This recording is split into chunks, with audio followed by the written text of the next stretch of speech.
एक बार एक आदमी अपने बेटे के साथ पतंगबाजी करने गया। वहां लोग रंग बिरंगी पतंगे उड़ा रहे थे। आसमान में रंग बिरंगी पतंगे उड़ती देख बेटा भी पतंग उड़ाने के लिए उत्साहित हो गया।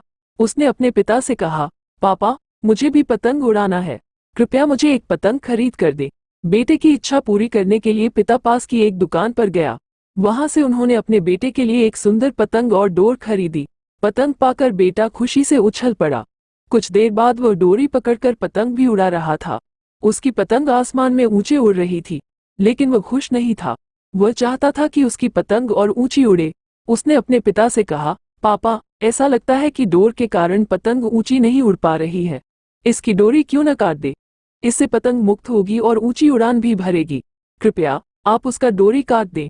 बेटे की बात मानकर पिता ने पतंग की डोर काट दी। डोर कटते ही पतंग ऊपर जाने लगी। बेटा ये देखकर बहुत खुश हुआ, लेकिन कुछ देर बाद पतंग ऊपर जाने के बजाय नीचे आने लगी और एक मकान की छत पर जा गिरी। बेटा ये देखकर हैरान रह गया। उसने ये सोचकर पतंग की डोर काट दी थी कि पतंग आसमान में ऊंची उड़ने लगेगी, लेकिन वह गिर पड़ी। उसने अपने पिता से पूछा, पापा, क्या हुआ?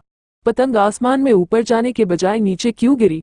पिता ने कहा, बेटा, तुम्हें लगा कि धागा पतंग को ऊंची उड़ान भरने से रोक रहा है, जबकि वास्तव में ऐसा नहीं था। डोरी पतंग का सहारा थी।